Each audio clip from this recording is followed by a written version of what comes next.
Two questions on Bobby. First of all, why did he run?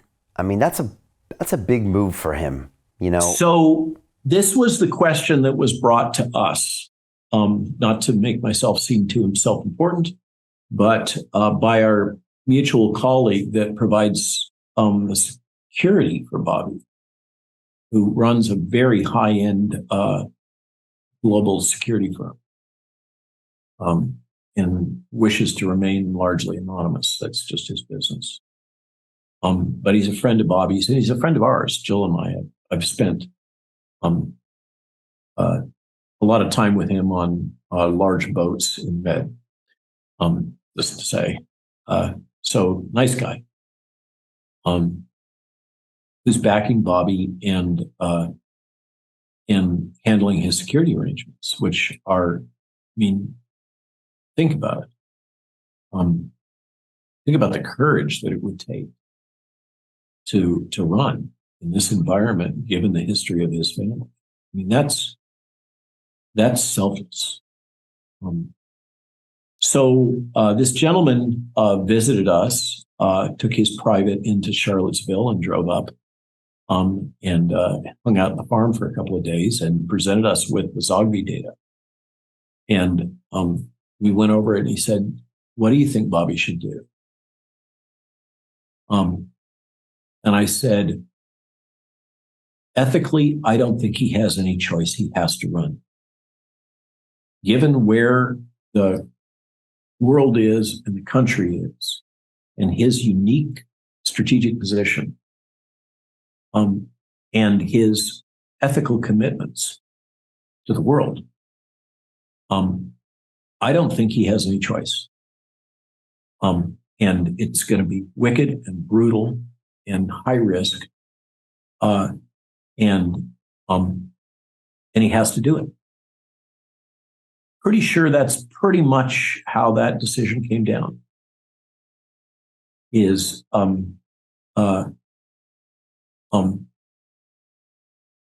acknowledgement of the risk, and the heavy lift, and the talk about Sisyphus. This is a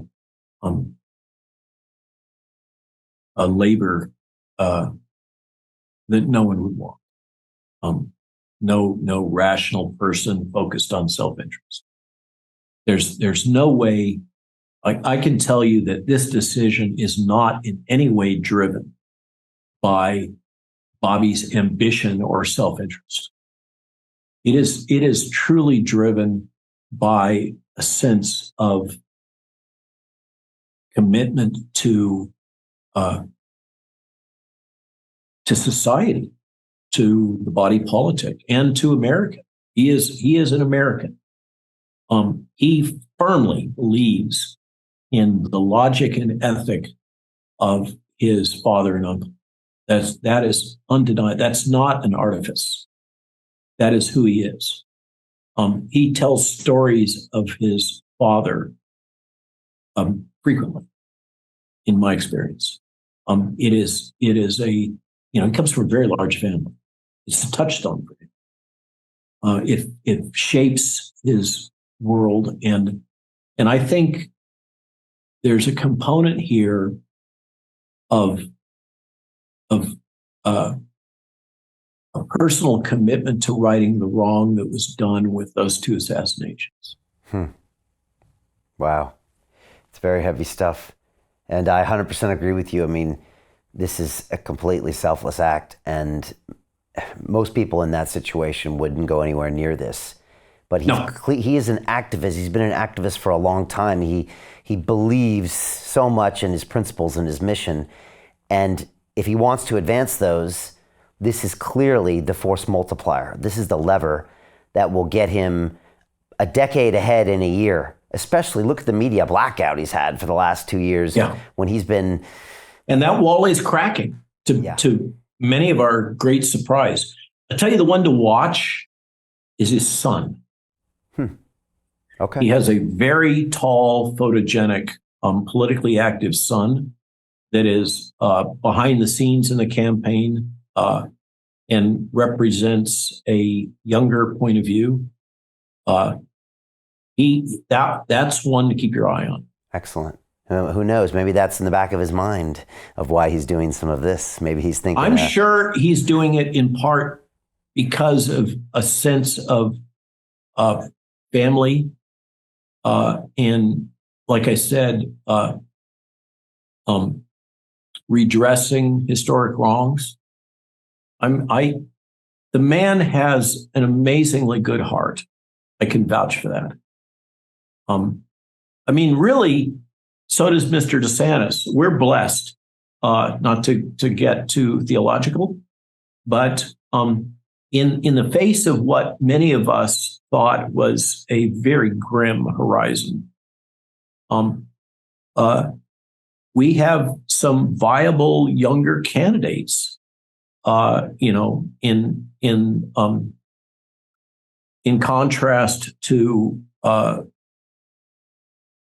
what we've been dealing with here in the United States. And I'm of the camp that the American imperial empire is sunsetting, and Pax Americana is yesterday's story. And we are in a multilateral world in which all of these moving parts in the Middle East and BRICS. The KSA is Dave Martin and I were talking about the situation there between Israel and Iran and nuclear weapons, and that's a flashpoint. And MBS is this works for him. There's a lot going on in the world right now that is way outside of the control of Biden administration, and where it goes, I don't know. Both Bobby and DeSantis and Mr. Trump, I think, could be viable leaders in a more multi-centric world, viable American leaders. But I think no matter what, we will see a repatriation of American adventures abroad. I don't see how we can't, given the debt and the financial structure. You know more about that than I do. But one of the, if I can bridge, one of the things that I think is most interesting going on right now in American politics is the efforts to create a gold-based currency out of the state of Texas, which look like they might succeed, so that Texas would have a gold reserve, and you could bank with that. So you could have physical gold backed by the state of Texas, and the ability to engage in transactions that were backed by the state of Texas. And apparently there's 5 different Republican states right now that are ready to sign off on that initiative if they can get it through. Unfortunately, Virginia is not one of them. That gets back to my comments earlier about our current governor. But we are rushing headlong towards CBDC. And Mr. DeSantis took a position saying, hell no, not in the state of Florida. And people that I talk to make a strong argument that that is a toothless tiger, that legally he is not on solid ground. But it sounds like a state-based gold-backed currency is explicitly allowed within the constitutional structure, which would be a huge threat for CBDC and for the Fed. So stay tuned on that. So Jim Rickards has just recorded a video that's not available to anyone in the public, and he's going to be talking about how this upcoming recession is going to be fast, It's going to be bloody, it's going to be nasty, but at the same time, he's going to show you how you can position yourself to profit from all of this chaos. Now, we've made this video only available to our viewers. Go to londonreal.tv/Jim. Watch that immediately. I can't say enough good things about Jim Rickards. He understands the global economic system better than any guest I've ever had on London Real. His predictions are almost uncannily true, and you can learn how to profit from his vision, from his expertise, and his understanding of economics. So go to londonreal.tv/Jim or click the link below. It's an excellent, excellent look on what's going to happen in the future and how you can position yourself to profit from that.